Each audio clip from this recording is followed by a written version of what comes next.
Hello and welcome back to my channel, and welcome to the fifth and final layout for this month's Build-A-Page, the fun series that I'm doing with my lovely friends Kristin from Kristin Crafts and Christy from Christy's Beautiful Life. And today, of course, is also day 22 of May I Scraplift You. And let me do a quick apology if you can hear a little bit of background noise. It's very early in the morning. We are having a very early heat wave here. And at this time of the morning, I can still have all the windows open, albeit with the fans. So you may hear a little bit of outside noise.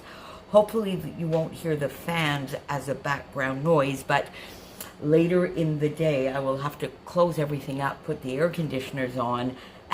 That could be even noisier.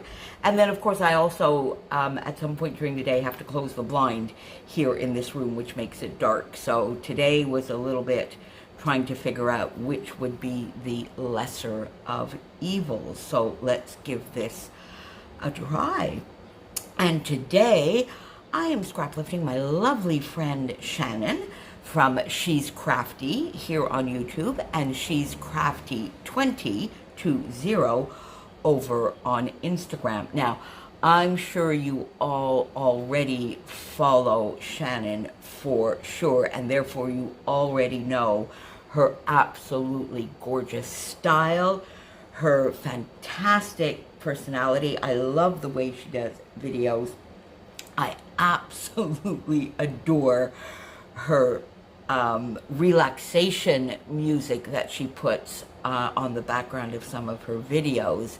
Her puppy dog snoring, particularly the youngest lately, Blue, who is just lovely. And it relaxes me. I just love having that little bit in the background sometimes. It's not always there, but when it is, I just love it. And it does not detract in any way, shape, or form from the video, the gorgeousness of the projects that Shannon does.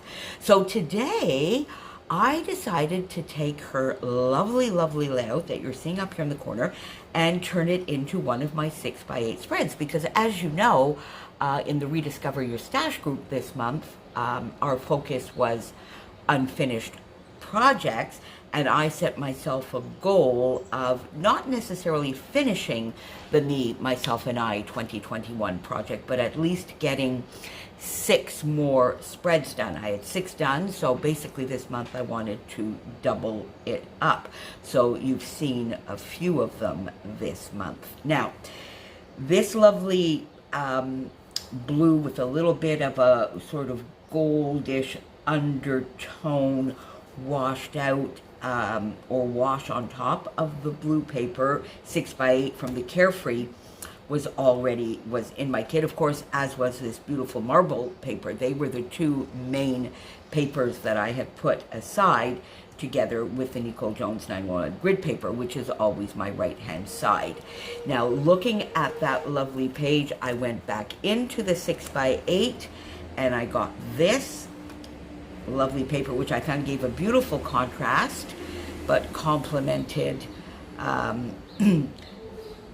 the sort of purpley, pinky mauve that is in this. Oh, there we go. I'm so sorry. Okay, let's let him go by.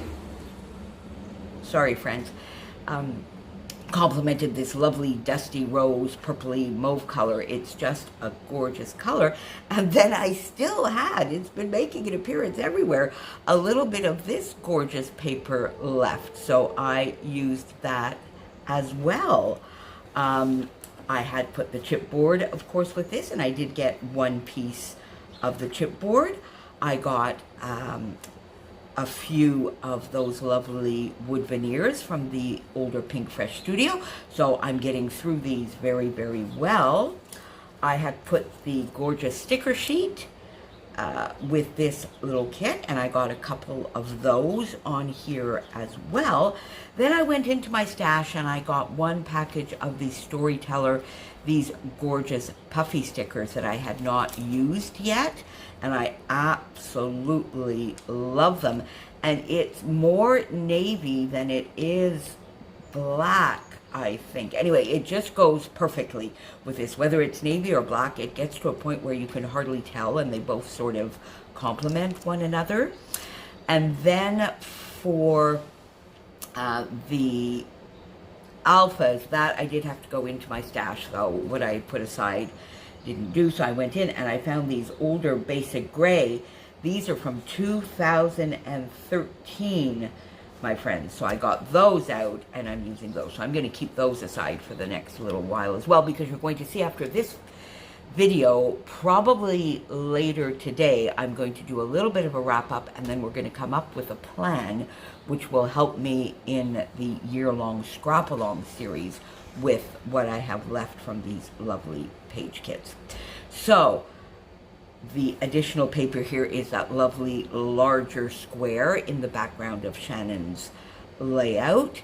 And instead of doing, she did a lovely little notebook edge up here, I used that torn little edge of the scrap of the mustardy golden yellow paper with the little pink lightning bolts, and I put that there. And then I had a few bits left over, so I just tucked them in here and there as well to have them in 3 spots, and I thought it added a little extra interest, as I don't have quite as much contrast between my papers as Shannon does in her lovely layout. The banner piece here as she does, and the banner piece this way as Shannon. So you can see that basically I took Shannon's layout, scrap lifted it for the left hand side of my page, and this photo is popped up on foam, and it's for the prompt, the Me, Myself, and I prompt about breakfast favorites. And this is just a photo that I took down in my blender one morning making myself a smoothie, Morning Glory I am calling it, with these lovely little puffy stickers, because that is a fun weekend treat for me. And I love making myself smoothies for breakfast on the weekends, which are now 4 days, by the way, my weekends. But I've also recently started making a double batch on Sundays, so that I have a big glass left on Monday. So I'm inching towards having a smoothie every single morning. And contrary to most, I don't like bananas in my smoothie. I think they're overpowering, and at the end, all you taste is the banana. So I prefer to use just natural yogurt to thicken it up. I use spinach, carrot juice, a little bit of maple syrup, some cinnamon, strawberries, mango, peaches, soy, vanilla, chai, and almond milk. That's generally the basis. Now, instead of the spinach, sometimes I'll put rapini. The carrot juice is pretty much always there. Sometimes instead of the strawberries, I'll put raspberry. So I vary it a little bit. Sometimes I'll put vanilla yogurt. Sometimes I leave out the soy and really just do the almond milk, in which case I will tend to go with the vanilla yogurt as well. Anyway, I just love smoothies. I find them just so refreshing, so good, and they just feel so healthy. So the chipboard, I forgot to bring it here, but the chipboard that I put aside here, so Weekend Treat is my title. Then I just wanted to repeat a little bit, so I did the banner here over on this side with a little bit of that torn edge, and that finishes it up, people. So on that very last layout, there is not even one little pea-sized piece of this paper left. I did another little fishtail here, fishtail over here to just finish that up and decorate just a little bit the journaling page that I always do. Never Stop Looking Up has really nothing to do with anything. I just like it there. The colors match. It gives a nice little place for the eye to look. And there you go. So thank you, my dear friend Shannon, for the lovely inspiration. Thank you for all your awesome projects and videos. And if you didn't know, my friend Shannon is out there everywhere right now. She is on the design team, the Spiegel Mom Scraps design team with me, so that is fun. We had so wanted to be on a design team together for a while, but she is also on Not Just for Boys. She is on Happy Scrappin' Studio, Shimmers. So my goodness me, she is just doing so awesome, and she just so deserves all of that. She is just such a creative talent and a wonderful, wonderful, wonderful person with a wonderful personality. So there you go. Everything, as always, will be linked down below, and I will see you back here again very shortly, my friends. Thanks for being here. Bye for now.